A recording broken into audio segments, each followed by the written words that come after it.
I remember them telling me also at work, because you're a woman, sometimes even if you're talking more, your voice just gets kind of drowned out because of how it all sounds. Give it up, honey, for the legendary 20-year vet in this business, Angela Yee. That was amazing. Thank you. So how did you get into radio though? I auditioned for like 3 months, and then they finally hired me. So I worked for free for 3 months every single day. And then Worked for free. Yes. Did you have to deal with a lot of misogyny from men being a black woman in the hip hop industry? People felt like, who did she sleep with to get this job? And that was something that my programmer at the time, he even told me that he thought that, like, who is this girl they're putting in here? He was like, everybody was like, yeah, she definitely slept with somebody to get this position. Were you ever harassed by some of these men being at work? It happened when I worked in the music business. Boss at the time called me in, and he was like, look, I think you should sleep with me. And just blunt like that? Yeah, he said it just blunt like that. Did you ever report this? Problem with suing someone is that you feel like I may never work again in this business. Even dealing with artists, like coming through the Breakfast Club, did you ever feel like you felt disrespected by some of them because they ignored you?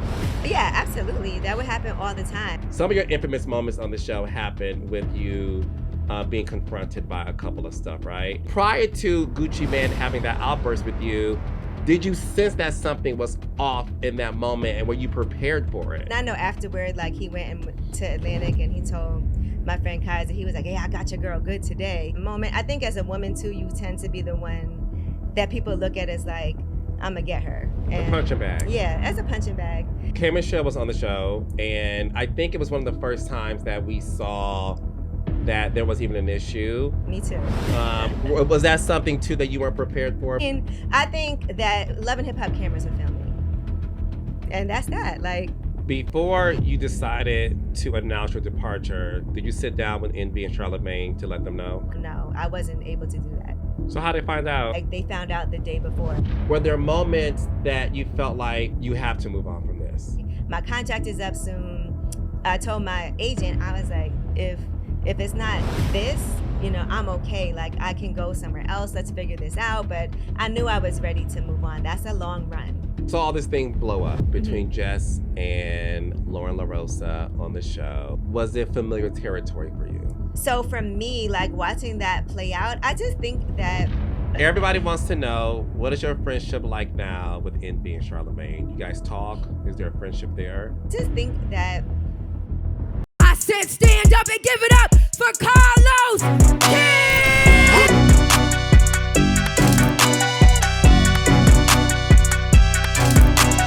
Let's have a real conversation.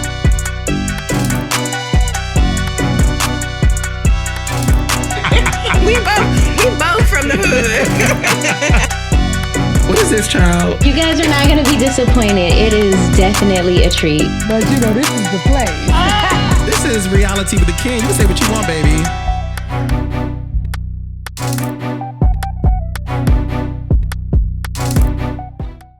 So, raindrops on today's episode of Reality with the King. Look, yes, we get the reality stars to come on the couch to talk about their shows, to promote it. But I also use this platform to also talk to people that you all, including myself, can be inspired by.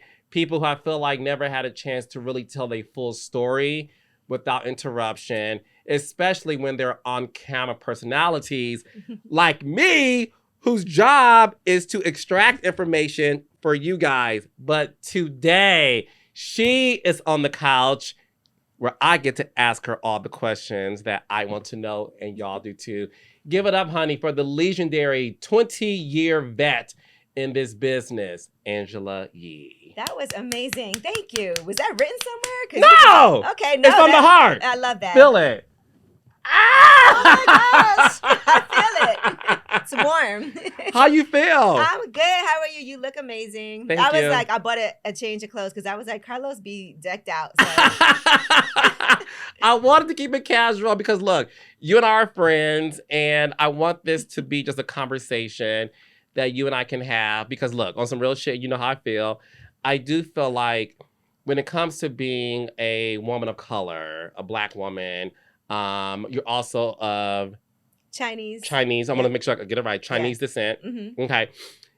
In radio Mm-hmm. and being in this game for 20 years, I don't feel like you get the props, recognition that you deserve in this very heavy male dominated industry. So I want this episode to really be inspiring for the audience and to really just have you tell your own story without interruption. Okay. You know, like I want you to know that that's the intention here. Well, thank you. I appreciate that. And you're right. Like, it's been 20 years since I started in radio. Before that, I was working in marketing. I was an assistant. I was an artist manager. I did a lot of things. But as far as radio, this has been a career. And I was the type of person that bounced around a lot. And so when you find something that really works and you stick with it, it was a nice feeling. It's a job is so different than having a career, you know? Mm-hmm. So how did you get into radio though? Because that's the hardest thing to me that a woman of color is even able to like break down the barriers to get into. You're right, it is. And when I first started, it was really just like a freak accident. Like I said, I had been working in marketing. I worked for Eminem for his clothing line. And so when he was launching his radio station at Sirius, Shade 45, I actually inquired about getting a job, just basically doing marketing, what I had been doing. I wanted to make a switch from working in fashion and to get like an in-house position. You know, I had been laid off from my job before that.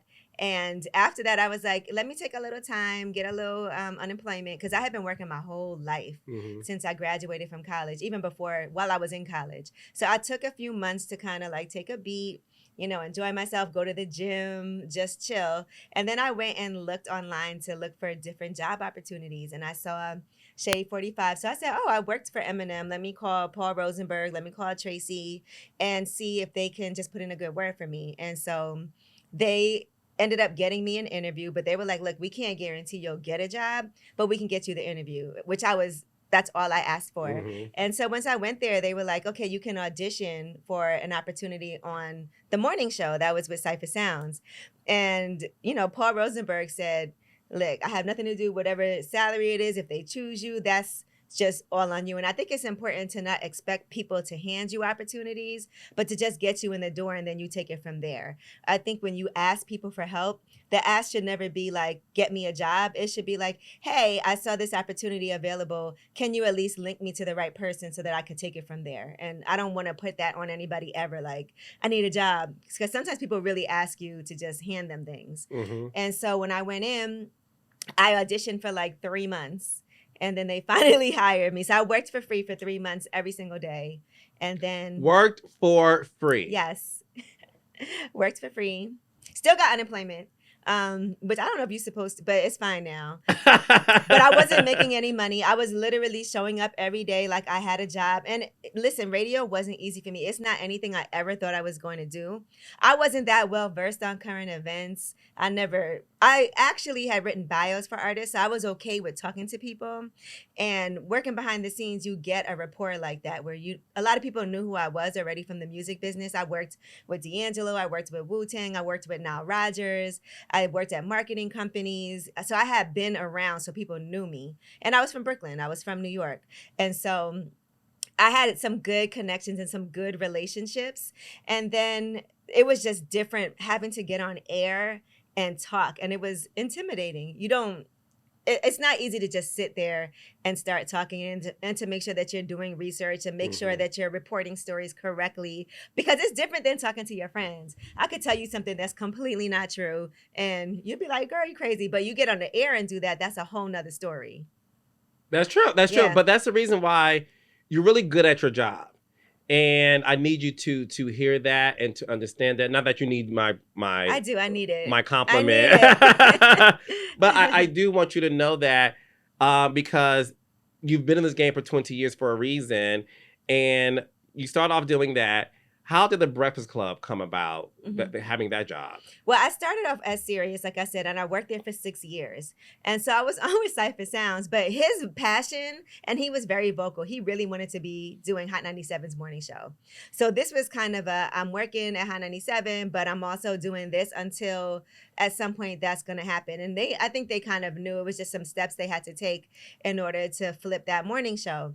So once he got that opportunity, he actually asked me to come with him, and they offered me a job at Hot 97 on that morning show with him and Peter Rosenberg. But I ended up turning that job down because at Sirius, I was able to have my own show once he left. They wanted me to stay and take over, which was a major opportunity. And I also started lip service while I was on the air there. So it gave me a lot of practice of doing my own thing. And lip service picked up a lot of steam.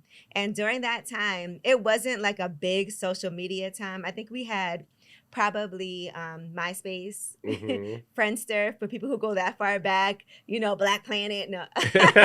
But things like that. But we didn't, Twitter was kind of new. It started during that time and people weren't on it like that. So this wasn't a time where you could go viral the way that you could go viral today.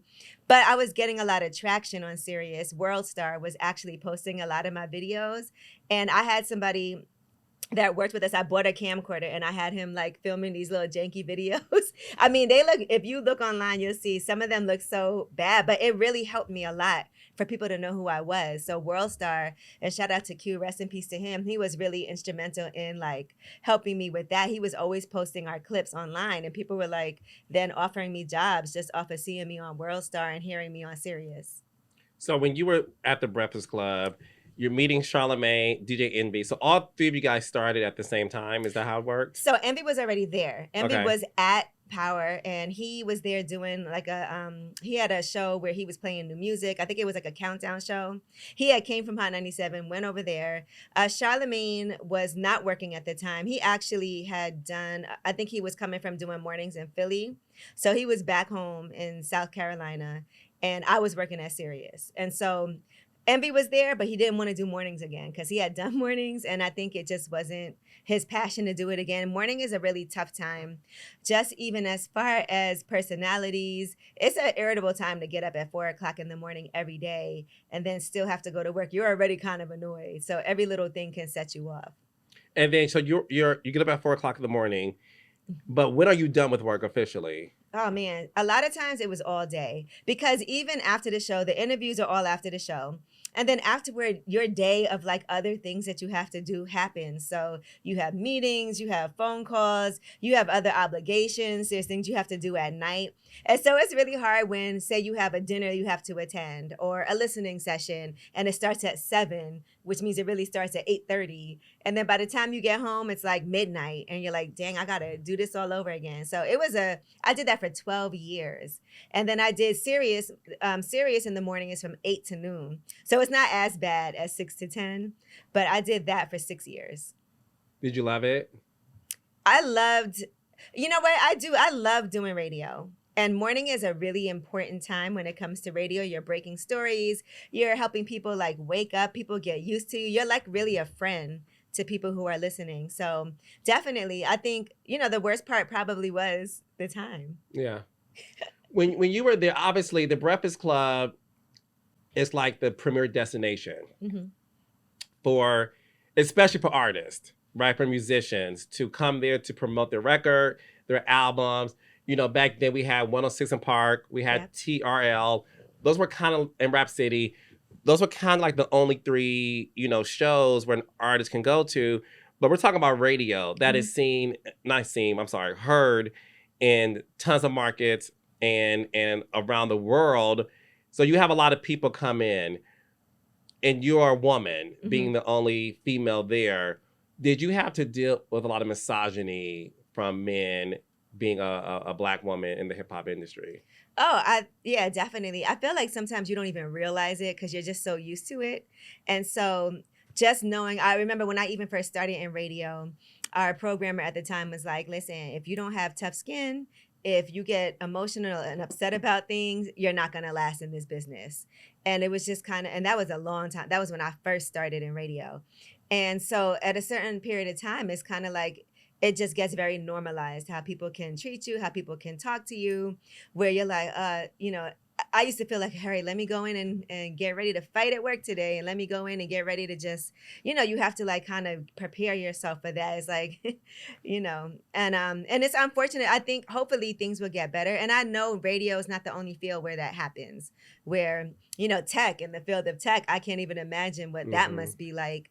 And so, yeah, it's definitely hard. It's definitely a situation where sometimes people think because you're a woman, you don't know as much as other people do. They think you got your position. When I first started, I came out of nowhere as far as doing radio. It wasn't like I worked my way up. I started on a morning show on Sirius, and people used to be like, oh, I know how she got that job, not understanding that it was really just relationships, and it was me auditioning for 3 months. People felt like, who did she sleep with to get this job? And that was something that my programmer at the time, he even told me that he thought that, like, who is this girl they're putting in here? He was like, everybody was like, yeah, she definitely slept with somebody to get this position. Why would they think that? Because they just didn't know me. And I think people assume that all the time. If you see a woman in a space that there's not a lot of women, because when I started on Shade 45, there weren't any women-led shows on that station at all. It was a lot of mixed shows. And they also felt like, because it was a lot of truck drivers at the time with subscriptions, they also felt like men wouldn't listen to a woman. So even when Cypher left, the reason why I was able to get that morning show, because there was some apprehension due to the fact that I was a woman, and would men want to listen to a woman running a hip hop show on a hip hop station? But I had been doing lip service, and lip service was doing so well that I think they were like, okay, I think they'll listen to her. And so, but it was definitely a conversation about, well, I don't know if she could do it. Even at Hot 97, when they offered me an opportunity to go over there with Cypher, I was like, well, would my name be on the show? And they told me no. And they were like, look, you would just be doing rumors and traffic and weather. And I was like, but I have a show now. Why would I lower my status to come and be part of something and not even have my name on there? And so I just think sometimes women are put in a certain type of box where you're the sidekick, or you're the person that's doing the weather and the traffic and just the rumors, and that's it. But it's a lot more than that. Were you ever harassed by some of these men being at work? I wouldn't say at work, no, not like no sexual harassment. I will say it did happen when I worked in the music business. And this is when I worked for a record label. It was a brief job, but definitely had my boss at the time call me in and say, I think you should sleep with me. And listen, that was my last day on the job too, because I couldn't believe that it happened. And I was really young. I was still in my early 20s. And so I was thinking that he was calling me in for a meeting. So I walked in, I had like a notepad, and I had a pen, and I'm like, okay, what's going on? And he was like, look, I think you should sleep with me. And just blunt like that. Yeah, he said it just blunt like that. He was like, nobody has to know, and I'll make sure that you're taken care of. You have nice meals. We can go out. I was like, I'm good. I wouldn't want to do that ever. I think I might have said, if you were the last man on the planet. He was awful. But it's interesting because after that, I walked out and I was pretty shaken up about it. And I called my best friend and told her, and she was like, ooh, well, you don't have another job. Do you maybe want to like work on doing that and find something? But, they fired me the next day. You got fired? Yeah, after that. Did you ever report this? I didn't, but what I did do was, when they fired me, they offered to give me like 2 weeks severance. That was it, just 2 weeks. And I was like, okay. I really did want to get out of there. So I negotiated to get a little bit more severance than that. I honestly didn't even think about doing that at the time. It wasn't even something that was in my head, like, you have rights, you can do this, you can, sue somebody. Because the problem with suing someone is that you feel like, I may never work again in this business, especially as somebody really, really young. It was only my second job out of college. And I just didn't think that it would go well. You're thinking, do I have money to hire a lawyer to do this? He called me in his office and told me this. Who's going to believe you? And so to me, I just didn't think that it was something that would go anywhere. And so after that, I just, they told me I could get my severance check. I got my check, and then they canceled it. Angela. Yes. And so what I did was I told them, look, if you don't give me my money, I told them I was going to sue. I was like, and you can tell him he knows exactly what I'm talking about. And they gave me my check after that. But, I did some other things too. What you mean? I mean, after that, so when all of that happened, they they hired this woman who was a friend of mine to come in and be like an assistant after that, which is really weird. Why would you hire? So I took at that time you were able to call a car service and just give like a number, and they will give you a voucher when you got in the car. So I gave the number out so that anybody could call car services. So people were running that bill up. And so at the end of the month, yes, my friend told me that they made her go to the police station, file a report. The police were like, look, you're going to have to hire somebody to investigate this. We don't really care. They didn't care. And so then they tried to call me and be like, we know you did it. You're going to get arrested and you're going to go to jail. You can just admit it. And I was like, I don't know what you're talking about.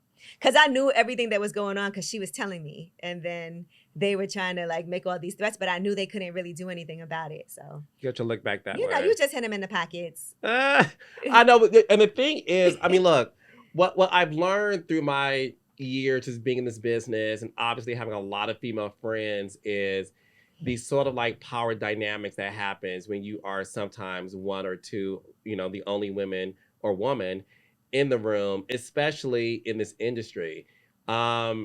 And that's the reason I wanted to know that too, because you've been in this game for 20 years and I can't imagine some of the experiences that you had. Even dealing with artists, like coming through the Breakfast Club, did you ever feel like you felt disrespected by some of them because they ignored you?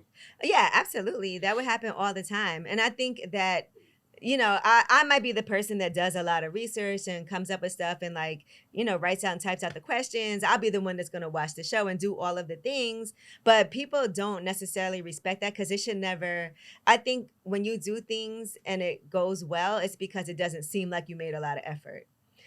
For like what you do to have a conversation, it shouldn't look like Carlos is here flipping through. You should just be there chilling like you are now having a conversation, but you know things because you did research in your head. It never looks hard. So people look at it and they're like, I could do that, but it's really not that easy because you have to keep the conversation going. And the best way to keep the conversation going is to make sure that you did your research. And so I just think that sometimes people can do things where you just do like headline stories. Oh, I saw this headline, bang. It's easy to ask questions where it's kind of like a, really cheap, like, here's the headline, what happened?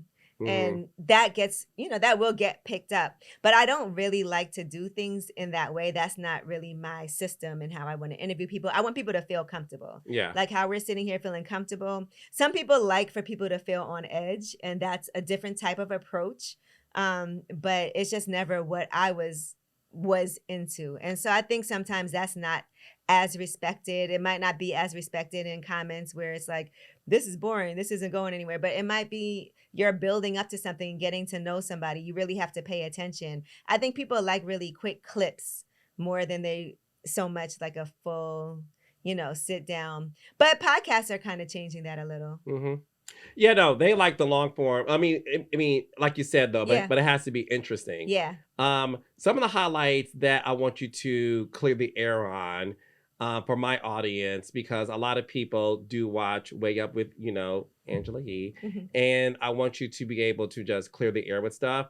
Some of your infamous moments on the show happened with you being confronted by a couple of stuff, right?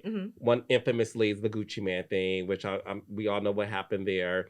When that moment happened for you, because the one thing that I never heard anyone ask you was, we know what happens. Like, for example, before we started this podcast, you came in the room with your handsome man and we're talking and we're just kikiing, and then we sit down and we talk.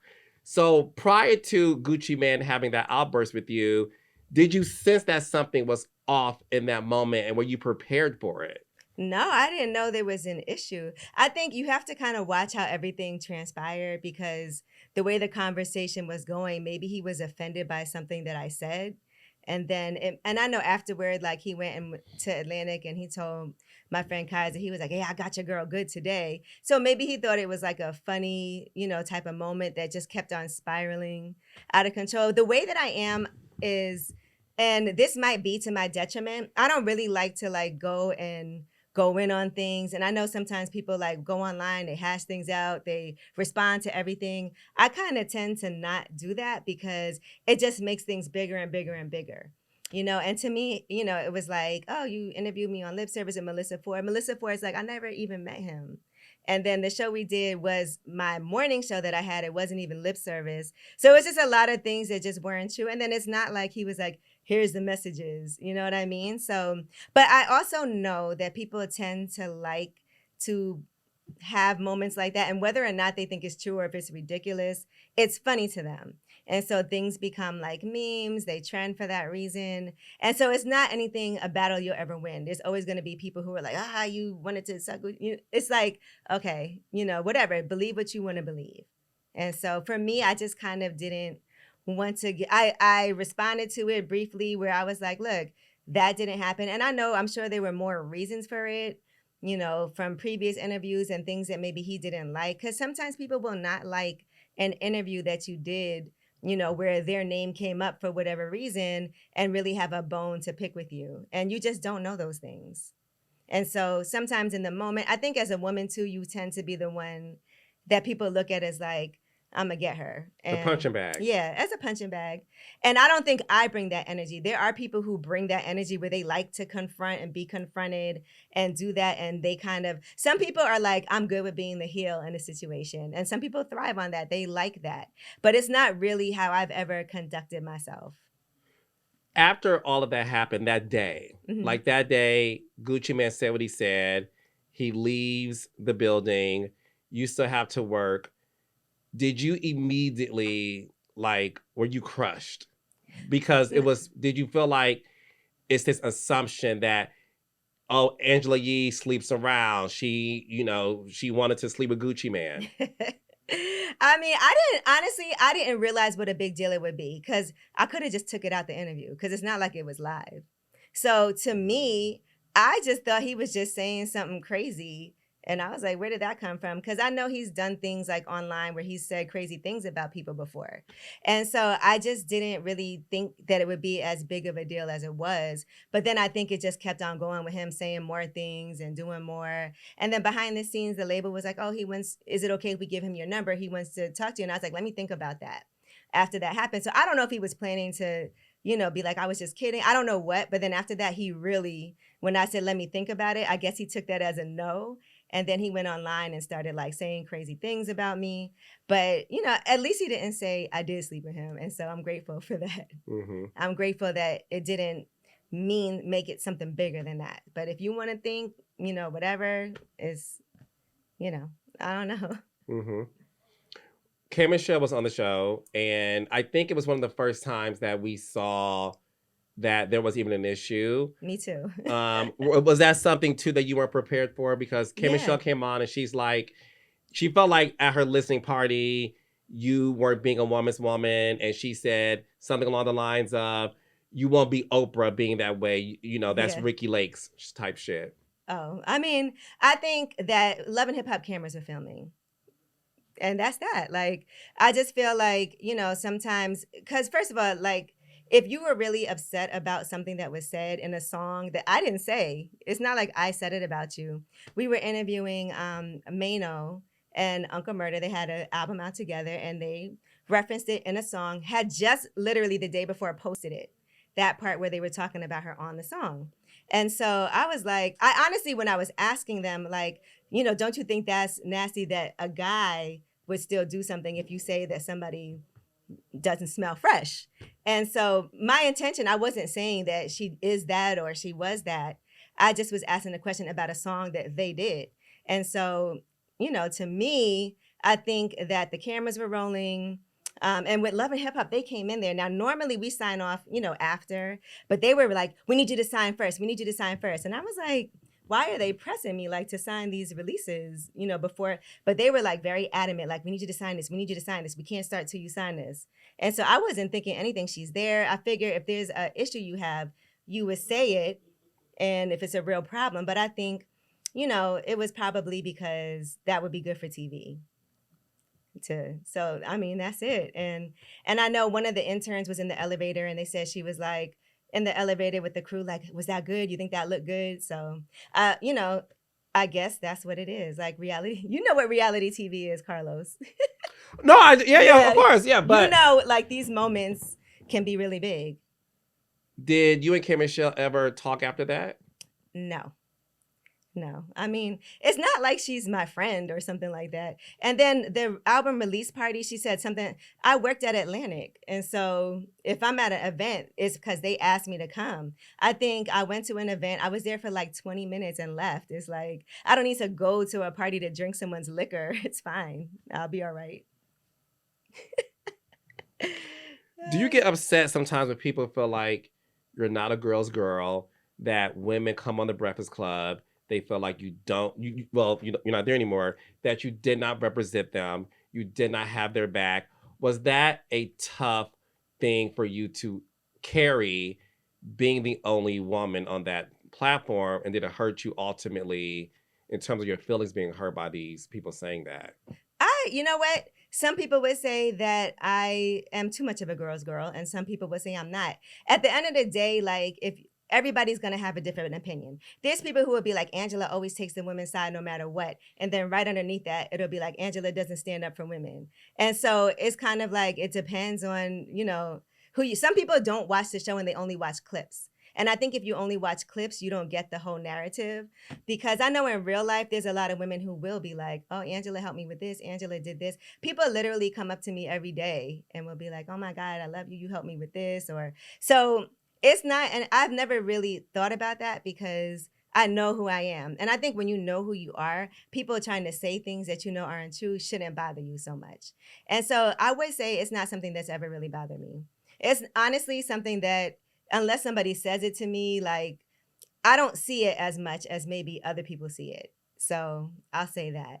Because I feel like I've done a lot in my position to like help other people out however I can, to support people. And I know people will say that too. And I also know that sometimes when I was in that room, literally women have told me like, I'm so glad that you were there. So, it's just, I guess, it's just what happens. I think even watching now with the show, I just know how hard it is to be in that room. I know how hard it is to have people coming at you all the time. And people will say like opposite things and you're like, dang, which one is it? And at a certain point, you have to just know who you are, be strong in that, and not let that deter you. Because I know sometimes people just want to find something wrong that they can say to you. And if you know that you're like, I'm doing everything that I can, I'm working hard, I got my own outside life, aside from this, and I'm not living and dying by what's happening on social media, then I think you'll be okay.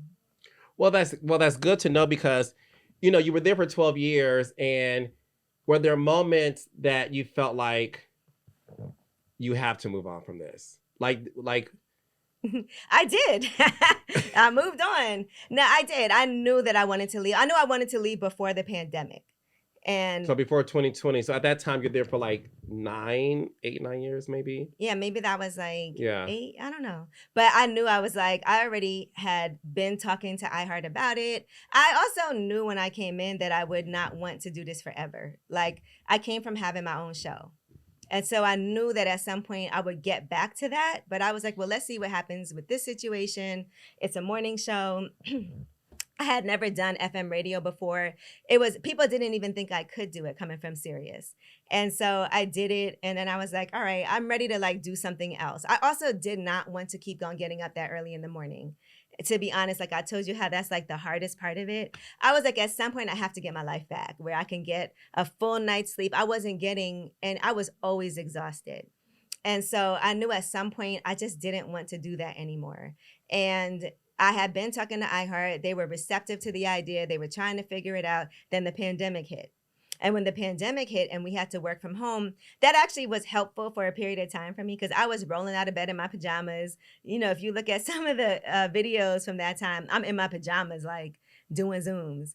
And so that helped me to keep it going because it wasn't that hectic lifestyle that we were having. And I was able to be at home for the first time. I had been working so long and not really having time to enjoy my house. I was making smoothies, making coffee every morning. I was cooking. I was cleaning out the cabinets. I was doing things I never had time to do. And so when we came back to work, I just knew, okay, my contract is up soon. I told my agent, I was like, if it's not this, I'm okay. Like I can go somewhere else. Let's figure this out. But I knew I was ready to move on. That's a long run. And so fortunately, iHeart was like, you deserve to have your own show. We know how hard you're working. We see it. And there's this opportunity. We want to build up this time slot. The pandemic also really changed people's listening habits. So, and podcasting, because everything's a podcast. So people don't necessarily listen in real time. So building up a time slot that hadn't really been built up was kind of what the idea was behind this. And I think it's, I'm really fortunate that I had been really vocal about wanting to do something else, and it worked out. Before you decided to announce your departure and accept the deal, well, not before you accept the deal, after you accepted it, before the world knew, did you sit down with Envy and Charlamagne to let them know? No, because in radio, you really can't tell anyone what's happening because it's all top secret. So you got to think when you're taking a time slot, some people are losing a time slot. So even when we started the Breakfast Club, I signed my contract the day before we started. The night before. The radio is really private about things like that. So when something like that happens and they know you're leaving to go somewhere and do something, anytime you get in a time slot, there's something shifting, whether somebody's getting moved.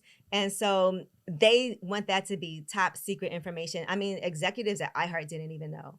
So it was a don't tell anybody situation. So no, I wasn't able to do that. So how did they find out? Our boss told them, but not until the day before we announced, like before we did the whole, the Breakfast Club as you know it no longer exists. That's really like they found out the day before because it's just the way that it works. You can't do that because who knows? Somebody tells somebody, then another person knows, and then this person in another market is like, am I about to lose? It just, really spirals. And so you have to keep everything top secret. When Angie Martinez came over to Power 105, that was a huge secret. None of us found out until it was about to get announced later that day. And that's when they told us. So it's just always so secretive when they hire people, unless it's an open time slot and they're able to advertise like such and such is coming. But even when they do that, normally they don't do it till the contract is signed. It's usually been some negotiations that took place for months behind the scenes that nobody knew about. So how was it going back to work with them finding out? Was it an awkward silence or? No, I think that everybody was happy. I think. Did they say they were? Yeah, they said, congratulations. We did a whole thing on air. We even talked about how we were going to roll out because when I did that tweet, that was all planned too. The Breakfast Club, it wasn't like I just randomly sent out a tweet. That's something that it's like, okay, here's what we're going to do. We're going to put this tweet out and then, we'll address it tomorrow. And so when I did that tweet, I mean, everybody was, calling me to say what's going on, And then when we did announce it, I got so many amazing people that I never would think would even hit me up. I didn't realize how big of a deal it was, to be honest. I just didn't think about it. You might not ever, like we were talking about earlier, you might not even think about yourself as how big of a deal you are. Emmy nominations, having Oprah talking about you, all of the things, just having all these top rated shows and not even thinking about what a big deal, something like that. If something, you have a big announcement, you might not realize how big it is until it's trending. And so for me, when that happened, I didn't even think it was that serious. I was just like, all right. But everywhere I went, I remember I was going to Martha's Vineyard and I was in the Sky Club in the airport the day that I made the announcement, and people were just coming up to me. I felt like I was walking down a red carpet. People were like, congratulations. I was like, this is so crazy to me that people who I don't even know are invested in this. And the way that it was trending and all these different publications internationally were picking it up. I was like, dang, I didn't really think all this was going to happen. Well, the thing is that it's because this is how I feel. I feel like when it comes to you, and this is not a bad thing by any means, you're very humble. And when I would watch this show, and again, stop me if I'm wrong, because I never asked you this. I did sometimes feel like I wonder if she's dimming her light. Right. Do you know what I mean? Yeah. Like, I always wondered if two things are happening. Is she dimming her light because there's so many powerful voices around her, Mm-hmm. and there's so much energy around her, that is she not able to shine brightly? Because one thing I was told when it comes to being a female in radio, when you have male co-hosts, is you are just a pretty face sometimes, and your job is just to sit here and give little anecdotes here or there. So I always wondered when it came to you, you may not have known that we all looked at you like, yes, girl, we root for you. Like, get it. Well, not everybody, But well, not everybody. Yeah. But my concern for you was always, I wonder if anyone is telling her that to her face, so that when she's at work, she's able to live in the power that we see. I believe that, well, first of all, a couple of things. When you are on a show with 3 people, and it is times that you have to step back and let other people do their thing. Like I've had, and if you watched it, when you watch the show, I did 3 segments of my rumor report. I also did 2 segments of Front Page News. I also did Ask Yee. So I had a lot of segments that I led on that show. And so I think that I always was presenting things, talking, bringing up the story, and then letting them chime in. I felt like I was talking sometimes too much, if that makes sense. Because Charlamagne would do Donkey of the Day, and Envy has his mix, but I was doing all these different segments and all this research and doing all of those things. Sometimes when you're the person presenting the story, you don't have a lot of time to really chime in on it, because you also want to make sure you're giving people a chance to speak. And I remember them telling me also at work, because you're a woman, sometimes even if you're talking more, your voice doesn't sound as like, because the guys are just, they're going. And sometimes even if you're talking, it just gets kind of drowned out because of how it all sounds, if that makes sense. Like their voices are just more, they're just louder than I am. And I think I am very like soft-spoken, and I'm very matter of fact, and all of those things. And so the role that I played on that show, and it wasn't by design, it's just what it ended up being. I was the one that was coming in early every day, sending in stories, pulling the clips, doing my research. And so it ended up with me like presenting these stories, and then them more or less like feeding off of that and kind of chiming in. So I feel like I did have a lot, and like even the rumor reports ended up getting a lot of, I got a lot of views and everything on YouTube. And so it was that, but I feel like maybe I wasn't able to give my opinion as much because I was the one more presenting, if that makes sense. Yeah. Did you feel like you had to dim your light though while you were on that show? I feel like I was trying to make sure I did things outside of there, which is important for anybody when you're on a show where it's 3 people. The show is not named after any one person. And so that's what made me really restart my podcast and start doing lip service again, because people do need to see who you are outside of that. And I did come from a place where it was uncensored. We could talk about whatever we wanted. I was curating my own content. And now you're in a space where it's a group vote and you guys have to decide who you're going to interview. What's the topic that you're going to talk about? Whether if I don't agree, but 2 people agree, then it doesn't matter. And it was important to me to curate my own things outside of that. And so that's when I started doing lip service again. And that's when I really started like moving into my own space of, to be honest, when I first started doing radio, it wasn't visual. And I've never had the goal of like being on the radio and everybody knowing who I am. It just kind of happened. Like I said, I was in marketing. And then when I first started, it wasn't like people could really see you. And so even sometimes that space is not the most comfortable for me, because I like to move around, do what I want to do. I don't have security. You know how I am. I go places, no big deal. I still live in Brooklyn. And so for me, it's not like I looked at myself as, I got to get this, I got to do that, I want to be here, I want everybody to know who I am, I need to be on this show. There's people who ask me to do things and come and, be on television, and I don't really want to do it. And so I know those are great opportunities sometimes, but it's also still kind of hard for me because it's not really always been comfortable for me. So you left, and then there's this opening slot that happened. Lauren LaRose subs on my couch, and I don't know if you saw the clip, but she said how the day was announced, she was at TMZ.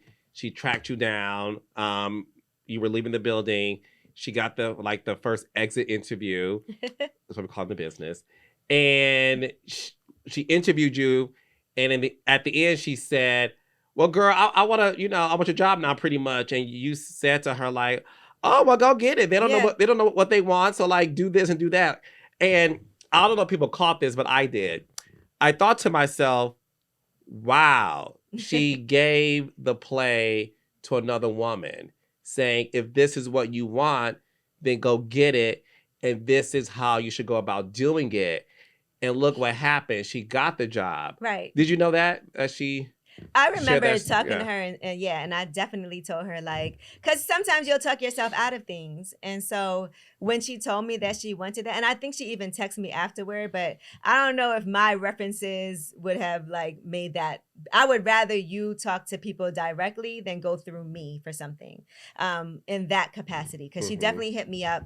But I did tell her like, don't talk yourself out of it. They don't really know what it is that they want to do. And I felt like she also did have the experience to be able to be vocal, to ask the questions, to have the connections. Because if you work at TMZ, you have relationships with publicists, with artists, with actors, with places that can give you some inside scoop. So it kind of felt like a perfect fit.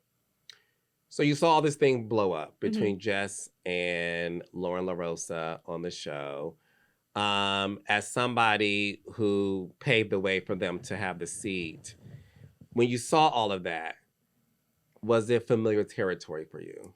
I just think that so I'm gonna be honest, I don't know what happened behind the scenes. So it's hard for me to speak to like, oh, they should have did this or this person. So I have no idea. I really do like at work, I go right into my studio, mind my business, do my show. By the time I get there, they're either about to leave or they're doing interviews. I don't really even, we're around the corner from each other. They don't even have to walk past my studio and I don't have to walk past theirs. So I don't really know what's going on. And my job is so hectic because I don't have a co-host yet or anything. So I'm always working. And so for me, like watching that play out, I just think that from an outsider point of view and me just kind of like making my own speculation, I think that with Jess, I think a lot of it had to do with social media. I think, and that's why I was saying earlier, if you start paying attention to that too much, people are really, like one person will be like, she's doing great. Another person will be like, she's terrible. You'll hear just conflicting things all the time. And so I think that was hurtful. I don't know what I honestly don't know what their relationship is with each other. But I also feel like it's tough to the way she started the job with Jess and then, leaving. And then I have to take into account, like I've said, is that she's spoken about postpartum, I believe. And so I don't even know what that feels like to have to come in and getting up that early. That's another stressful thing. Imagine having a newborn. You got to get up, you got to come into work, you got to act happy, you got to be on point, you got to make sure that you're reading the stories. I don't know how hard that must be because it's hard enough without a kid. So I'm sure for her, there was a lot of things that maybe were piling up. I don't know what the conversations between them are like. And then Lauren is a very hard worker. She's always there. Like I see her, and you see what she's doing now. She's got her own podcast. She's going for it. And so I think that if there's not a strong line of communication where you guys are always going to be, and I do feel like people pit women against each other more than anything. They don't really do that with the men. They might be like, oh, such and such is not prepared, but do the guys be as prepared? It's just, you know what I'm saying? It's a balance of women are expected, I feel like, to deliver a lot more on everything. And we get criticized a lot more about all kinds of things like how we look, oh, what was their interaction like with that person? Oh, why do you have it? It's just a lot. And so I sympathize with both of them because I know it's not an easy room to be in. And it's not an easy room because you have a lot of eyes on you. That show's been around for over 14 years. And so it's got a huge following and everything you do is micro looked at like, oh, she said this. Oh, she moved her head like this. I could tell by her body language that. And after a while, that does get to you. You can act like, don't read the comments or don't pay attention, but it's hard not to, especially for people who come from that space of, Jess has been online doing her thing. People knew who she was. She has a huge following. Of course, she reads the comments. And then Lauren, for what she does, she's building up her following to where she wants it to be and moving from, TMZ to being her own TMZ in a way, right? And of course, you're paying attention to the comments because you're paying attention to that feedback. So it's hard to be like, don't pay attention. And it's also hard when people are saying things that you're like, that is absolutely not true. But the more you try to say something's not true, the more people feel like, oh, it's true. If you're denying it, people will just say anything. And so you just have to really like stay the course and don't let anybody knock you off your square. And the one thing that has always worked for me is the more that people have always doubted me and said negative things, the more that it made me feel like, instead of me like crumbling under that, because sometimes it's hard to not be like, oh my God, they're right, and agree with them. You have to be like, all right, let me keep going, because if you don't like me, I want you to hate me. If that makes sense. No, that makes sense. I'm the same way. Have you reached out to Jess and Lauren, or have they reached out to you for advice or vice versa? No, they haven't, but I have run into them. Like we had actually the very next day, we had a women's event at iHeart. And so it was like a mix and mingle. And so, I had a chance to see them there. We all took pictures together. Angie Martinez, we were all there. And so they haven't asked me for advice on anything or, I've hung out with Lauren. She came to Brooklyn. She came to Mano Day. And so we had a day of like, just kind of walking around Bed-Stuy and did that. And Jess has hosted with me before when I was on the Breakfast Club. It was Women's Day, and the two of us, she was the guest host. It was just me and her. Although Women's Day should be a day we don't have to work, it was interesting that I had to work on that day. We got to change that. But she came up there and guest hosted with me. So I don't know them. Like, it's not like we were all friends before this. But, they haven't really. And I feel like, in a way, I would love to be able to kind of like talk about the things I did to make it work. But also in a way, I feel like they're charting a new path because you don't want to always listen to what somebody else went through. Your experience is going to be completely different. And sometimes it's good to go into things without that, right? Without the different kind of baggage from previous things or the different type of advice that I could give because this happened to me. It might be better for you to go in and just do things in a different way because you might have a different expectation if I say what it was like for me. But I'm always open for anybody if I can help. Do you watch the show still? I don't. I see clips, but to be honest, like when their show comes on, I'm on my way to work. And then, like I said, I've been so busy trying to do this show. Right now, my producer got married. And so he's been away he's been gone for like 3 weeks. So, yes. And so right now, I don't have like a big staff. Yeah, I'm co-hosting with you. You yes, don't. So Yeah. it's bare. So it's kind of like, sometimes I can't even pee. I'll be like, I gotta pee. And I can't even get up and go to the bathroom because there's so much going on. And so it's just been really hard for me to like kind of just, I honestly don't have a chance to watch much of anything except when I'm at home, I try to watch like whatever television show I need to watch because somebody's coming on the show, if it's a movie. So I'm always like catching up on things that I have to pay attention to for my show for interviews. So everybody wants to know, what is your friendship like now with Envy and Charlamagne? Do you guys talk? Is there a friendship there? It's more like a hi-bye thing if I see them. But I also feel like, they both have their own lives and their own families and their own things that they do and like many kids. I don't even know how many kids everybody has at this point. And so I don't feel like it's not even like they're hanging out with each other like that. So it's kind of like work is work. And, that's what it is. Like I see you, hey, what's up? And that's it. Like everybody goes on and does their own separate thing outside of that. Do you miss them? They're still right down the hall. But you don't see them because y'all... No, I wouldn't say that I miss them. I really am happy in the space that I'm in. So do I miss them? Would I want to do that again? It was just tough. It was tough. Like I said, those early mornings are no joke. I don't care like who you're working with. I don't care if it's my best friend. It'll make you not be friends. I'll say that because it's just a lot. And it's a lot when it's so many different people weighing in on things. And, so I wouldn't say that I miss them. I'm just I'm happier in the space that I'm in now. I'll say that. And that's why I did it. Speaking of happy place, so your dating life has been a topic of discussion lately. Well, in some areas, but I know who you're with. I got a chance to meet the lucky man. Yes. Who I like a lot. But there has been rumors of you dating these other men, but I want you to clear the air. Okay. Have you and Plies ever dated? No, he's such a good friend of mine. Honestly, he's one of my favorite people. He did the theme song for my show. And on my birthday, he sent it to me before the show started. And he was like, here, I got this for you for your birthday. I was like, what is this? But he's the type of person, and I think it's great that people get to see his personality now. Like you get to see how he is on social media, how funny he is. Because I think before he started doing those videos, people thought he was so serious. Like they didn't understand what he's really like. And it's not like he's the most open, sociable person. And we've been friends for such a long time, from like when I was at Sirius. That's how long we've known each other. I was the first person that interviewed his brother and him together, Big Gates, when he got out of prison. And so we've always had just such a great rapport since then. And there's not a lot of people that he trusts like that, or that he's, friendly with like that. So I think that on that behalf, like he's somebody that I always value as a human being. Mano, because people think you and Mano dated. Absolutely, horrifically not.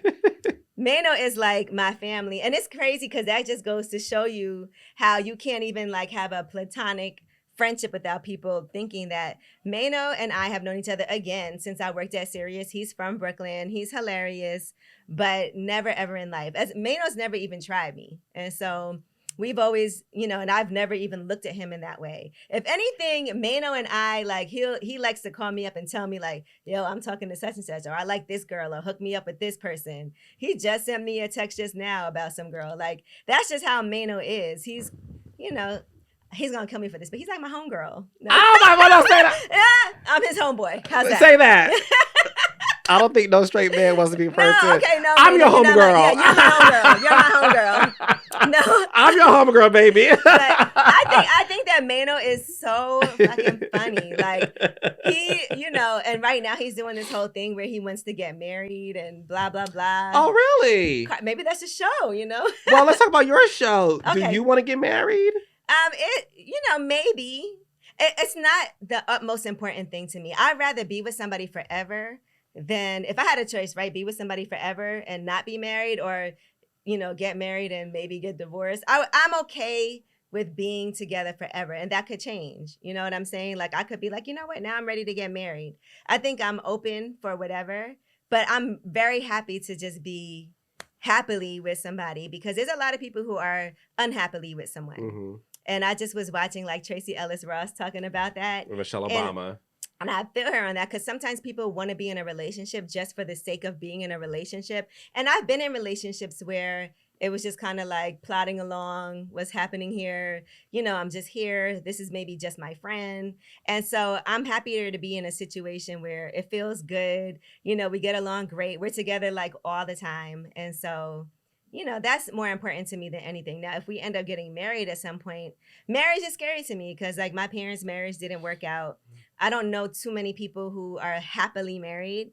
And so it is something that I'm like, ooh, that's a big, big deal. And it does make me nervous, but I'm not against it. Do you want kids? I would love to have a kid.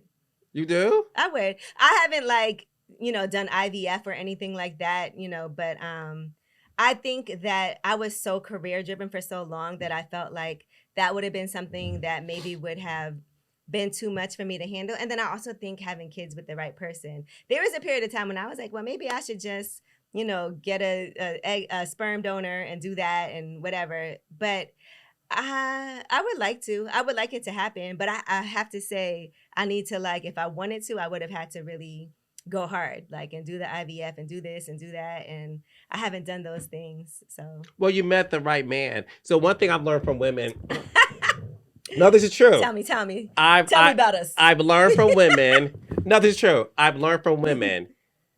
Meeting the right man can change everything. Will allow you to desire to all of a sudden want things that you never thought was a possibility. Right. I've had women say, I never knew I wanted kids until I met the right man. Right. That's true. So, and then what I also heard too, Claudia Jordan said this to me recently on my YouTube channel, that especially being in radio, that a woman having a child is tough because you do sometimes feel like this may stop my career. Yeah. And Did you go through that too? I definitely felt like that. Like for guys, yes, y'all can have all the kids you want and still come to work, and you don't have to take time off to actually give birth and worry about those things. You don't have to worry about yourself getting postpartum. You don't have to worry about all of those things. You don't have to worry about morning sickness. So I do think that's a real thing of like, man, I don't want to, maybe this isn't, and sometimes it might never feel like the right time, and if I would accidentally get pregnant, it'd be great. I would love to have a little boy that dressed just like you.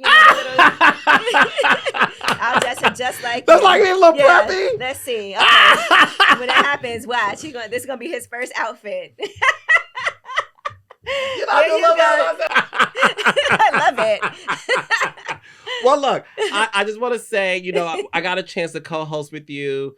I loved it. I feel like it was like 2 days. It felt like, I could have been there all week, honestly. I just want to say this to you. I do feel like you're super underrated. I don't feel like your names get mentioned when people talk about, women in this business of radio, the way we do Wendy Williams, for example, the way we do Kathy Hughes, for example. I do feel like your name should get mentioned as well because you do the work and you're so unproblematic. You've never had a scandal from your own doing. Right. Do you know what I mean? Yeah. You're very private, very private. Like I said, I got a chance to meet your man at Jen's wedding, and it's not something you promote. You don't talk about as much. You really keep your personal life protected. So, look, I'm just happy that you're able to really see the fruits of your labor. Thank you. To have your own show is something that a lot of people want. No, I do not take that lightly. And, I also want to say that as far as being private, Carl, are you dating anybody yet? Okay. So This ain't way up on Angela Yee. no, I just had to, because I know we had talked about this before. Yeah. But, I did. Okay. Oh. Yeah. I got an update for you. Okay. We need Come to.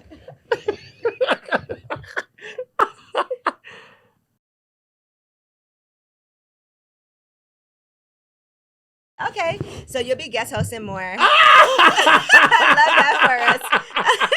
See, I love it. We called things into existence. Yes, I love it. But I what I realize is that this job is like when people come for you, they also come for people who you care about. Yeah. And so for me, I know at some point people are gonna come for me. People have things to say about me. People are gonna go at me. I don't want you like hitting up my man. And because he's the type of person that's gonna be mad. I have to be like, look, stay off of there. Don't respond to people because I don't want that for him. You know what I'm saying? Because it's one thing if you come at me, I'm cool. Like it'll. I might be like, oh wow, that that wasn't nice, but I keep it moving. I might block you so that I don't even have the urge to respond to you. But I don't know what I don't want him to have to deal with that. And I think that's important for anybody that you care about. You don't want to be tagging people or letting people know. Because, I just look at, our girl Jennifer who got married. Yeah. And now her man is all the topic of conversation on everything. And that's not easy because sometimes you care more about what people who you care about feel than even yourself. You know what I'm saying? Yeah. And so you might be like, damn, my man didn't sign up for this. Yeah. So. Yeah. Okay, so Wait Up with Angela Yee. Let them know where they can listen to it, and then explain to them about your amazing investment that you're doing because you have a lot of money, Angela. No, I don't. I'm cash poor because I have a lot of investments. Uh-huh. And so that'll make you not have You have cash. Chanel earrings. These are old. These are old. Go ahead, child. But yes, Way Up with Angela Yee. We're on iHeart 10 to 2, nationally syndicated, period. So great way to come out the gate, nationally syndicated from day one. And also got my coffee company, Coffee Uplifts People. Before I walked in here, I was like, I got to get some coffee. You did. So make sure you go to, out here in Atlanta, you can go to right next to Toast on Lenox to their cafe, Toast Noir, and get some Coffee Uplifts People. We also have tea as well for people who don't drink coffee but drink tea. And I have the shop in Brooklyn, and you can also order it on Amazon, so make sure you do. And then my investment. So today is a big day. The day that we're doing this interview, the day we recorded this, I don't know when it's coming out, but today's the day that people started moving into the building, the 30-unit building that we bought, me and Jasmine Bram, Love my girl Jazz. Topeka Sam, Mm-hmm. Jessica Sanchez, all women crew. And we put together our resources to get this building in Midtown Detroit, 30 units done. And today, finally, people that have pre-leased their units are moving in. It's a 30-unit building. There's still some left, but it was a long, long In journey. Detroit. In the D, baby, in Midtown, amazing location. And so the reason why I'm cash poor is somewhat because of that, somewhat because of having a company that I have to keep on investing into. And it's hard, like being a business owner. You might be like, oh, the coffee shop is always crowded, but you don't know all the money that we're paying employees for overhead, for resources. And now it's even tougher than ever as we're thinking about the price of coffee going up based off of these tariffs. Are they happening? Are they not happening? So it's not an easy time to be a business owner. I want to say that. And even investing in real estate, all of those things. I know we were talking about investments, and real estate's not always a sure deal. Right. It's Yeah. not. It really isn't. So you Yeah. have to really be smart. And if you're able to, getting a financial planner too. Right. We talked about that also because something I'm always trying to do is get better about handling my business. You never know if something's going to happen. And so I was out here, actually I'm in Atlanta doing something with JP Morgan Chase, and that is all for their wealth management. But part of the conversation is making sure that you have your assets in a trust so that if something happens, you want to make sure that exactly where you want things to go, it'll happen. Protect the people who you love so they're not going through a whole bunch of things in court trying to access what was left to them because somebody else is fighting. You just want to make sure in every single way.